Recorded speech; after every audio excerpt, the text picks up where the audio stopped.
नाज़रीन, एक बादशाह था जिसकी 7 बेटियां थी। एक दिन बादशाह बेहद खुश हुआ और अपनी 7 बेटियों को बुलवाया और कहने लगा, मैं तुम सबसे एक सवाल करूंगा। अगर मुझे तुम्हारा जवाब अच्छा लगा तो तुम्हें तुम्हारी पसंद का इनाम दिया जाएगा। सब कतार में खड़ी हो जाओ और बताओ कि तुम किसका दिया खाती हो और किसका दिया पहनती हो।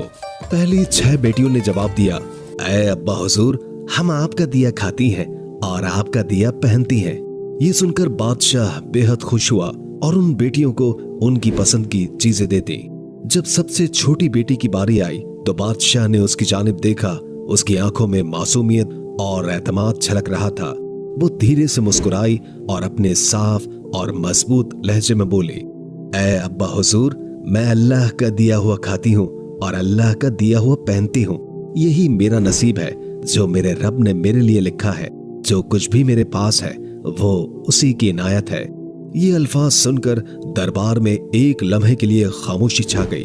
ये जवाब एक आम जुमला नहीं था, बल्कि तवक्कुल, शुक्र और हकीकी समझ का आगाज था। उसके लहजे में ऐसी गहराई थी कि हर शख्स हैरत ज़दा हो गया। उसकी बात में एक गैर मामूली सच्चाई और आजिज़ी छुपी थी, जैसे वो दुनिया की तमाम नेमतों को हकीकी मालिक की तरफ मंसूब कर रही हो। बादशाह के चेहरे पर गुस्से और हैरत के मिले जुले जज्बात थे। वो शायद ऐसे जवाब की तवक्को नहीं कर रहा था, लेकिन ये छोटी सी शहजादी अपनी उम्र से कहीं ज्यादा समझदार और दाना लग रही थी। उसकी बात में एक खामोश पैगाम ये भी था कि हकीकी शुक्रगुजारी इंसान को जमीन से उठाकर आसमान की बुलंदियों तक पहुंचा सकती है, बशर्ते कि वो दिल से अल्लाह पर यकीन रखे। बादशाह ये सुनकर गुस्से से कांप उठा। उसके चेहरे पर गुस्से की सुर्खी नुमाया हो गई और धाड़ते हुए बोला, ऐ कमबख्त, तुमने मेरी नाशुक्री की है, मेरे एहसानात को नजरअंदाज किया है। ऐसी गुस्ताखी की सजा जरूर मिलेगी।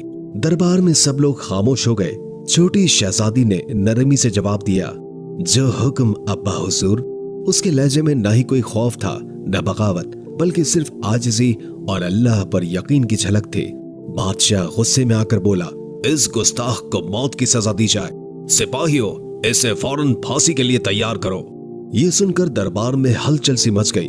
बादशाह की छोटी बेटी पर मौत की सजा सुनाना एक गैर मामूली बात थी।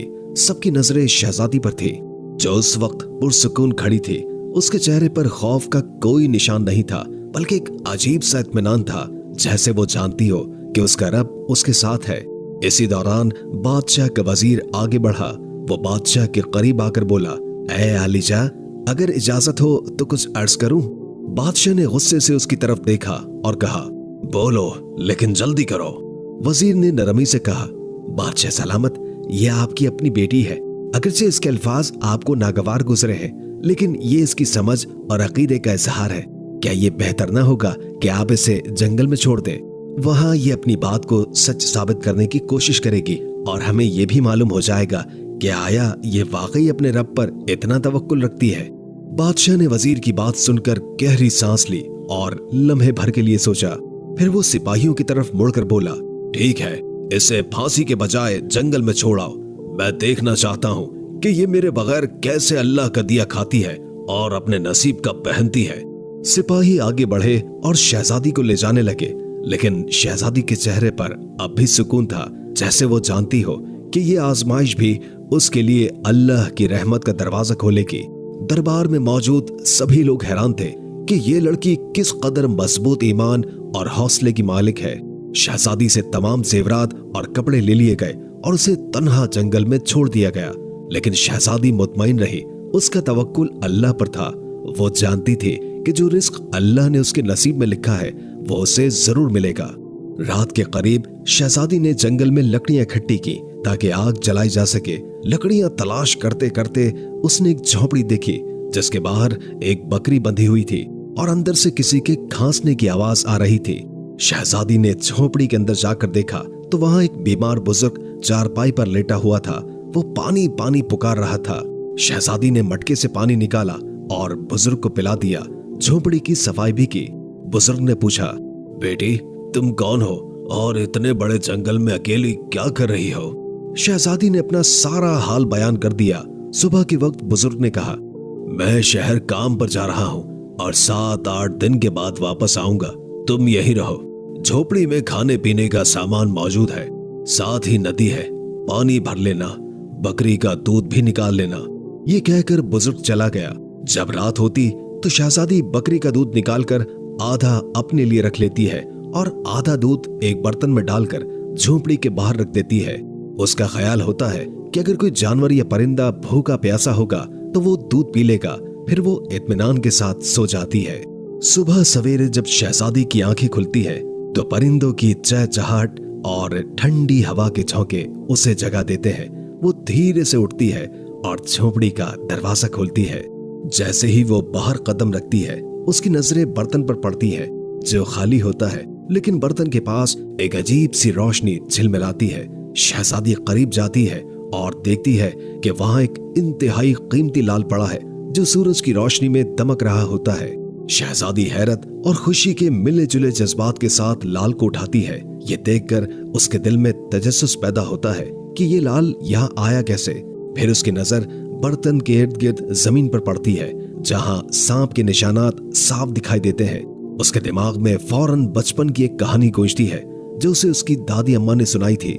दादी कहा करती थी, जब कोई सांप खुश होता है या किसी से मुतासिर होता है तो वो अपनी खुशी के इजहार के तौर पर एक कीमती लाल उगल देता है जो हीरो से भी ज्यादा कीमती होता है। ये ख्याल आते ही शहजादी के चेहरे पर एक मुस्कुराहट आ जाती है। वो सोचती है शायद ये वही सांप था जो रात को दूध पीने आया होगा। वो भूखा और प्यासा था और दूध पीकर खुश हो गया। अपनी खुशी के इजहार के तौर पर उसने ये कीमती लाल यहाँ छोड़ दिया। शहजादी लाल को गौर से देखती है। उसकी चमक आंखों को खीरा कर देने वाली होती है। वो दिल में शुक्र अदा करती है और सोचती है ये अल्लाह की तरफ से एक और निशानी है कि वो अपने बंदों को कभी अकेला नहीं छोड़ता। ये वाकया शहजादी के दिल में मजीद यकीन और सुकून पैदा कर देता है। वो सोचती है कि अगर नीयत साफ हो और दिल में रहम हो तो अल्लाह अपने बंदों के लिए ऐसे रास्ते निकालता है जो इंसान की सोच से बाहर होते हैं। वो लाल को महफूज जगह पर रख देती है और दिल में अहद करती है कि आज रात फिर बर्तन में दूध रखेगी, ये देखने के लिए कि क्या ये मौजज़ा दोबारा भी होता है या नहीं। ये एहसास कि उसकी मदद के लिए कुदरत खुद हरकत में आ चुकी है शहजादी के दिल में एक नई उम्मीद और हौसला पैदा कर देता है। वो अपनी आजमाइश को अल्लाह की रहमत में बदलता हुआ देखती है और दिल ही दिल में मुस्कुरा कर कहती है, अल्लाह का शुक्र है जिसने मेरे सब्र और तवक्कुल को रायगा नहीं जाने दिया। शहजादी ये सोचकर हैरान होती है और दिल में सोचती है कि शायद सांप भूखा और प्यासा था और दूध पीकर खुश हो गया। खुशी के आलम में उसने लाल उगल दिया। शाम होते ही शहजादी दोबारा दूध बर्तन में डालकर झोपड़ी के बाहर रख देती है और खुद सो जाती है। हर सुबह शहजादी देखती है कि बर्तन खाली है और एक नया लाल बर्तन के पास पड़ा हुआ है। इस तरह 7 दिन गुजरते हैं। हर दिन सांप दूध पीकर एक लाल उगल देता है। 7वें दिन वो बूढ़ा ज़ईफ बुजुर्ग काम से वापस आता है। शहजादी उसे पूरा वाकया सुनाती है और 3 लाल उसे दे देती है। वो कहती है, आप शहर जाएं और इन लालों को बेचकर महल बनाने का सामान और मजदूर ले आएं। बाकी 4 लाल शहजादी एक माला की शक्ल में गले में पहन लेती है। कुछ ही महीनों में जंगल में एक शानदार महल तैयार हो जाता है। महल में हर किस्म की सहूलत, नौकर चाकर और दुनिया की तमाम नेमतें मौजूद होती हैं।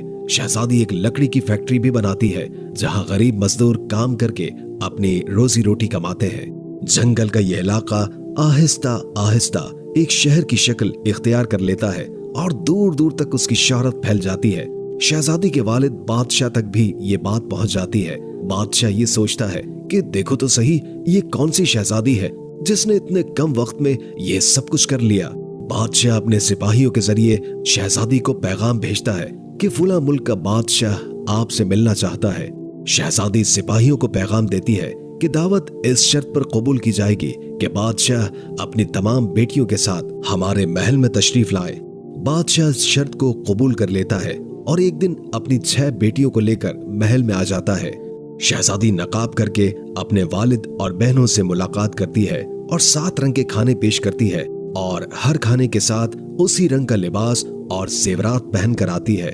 महल की शान और शौकत और शहजादी के अंदाज को देखकर बादशाह बेहद मुतासिर होता है और आखिरकार ये कहने पर मजबूर हो जाता है, तुम मेरी बेटियों की जगह पर हो और मैं तुम्हारे इसरार पर अपनी तमाम बेटियों को लेकर आया हूँ। फिर हमसे ये पर्दा किस बात का? शहजादी कहती है, ठीक है, मैं तैयार होकर आती हूँ। इस पर उसकी दूसरी बहनें आपस में बात करने लगती हैं कि इतने महंगे कपड़े पहने हुए हैं, इतने जेवरात पहने हुए हैं और कितना तैयार होकर आएगी। इतने में बादशाह देखता है कि एक सादा कपड़ों में एक लड़की आ रही है।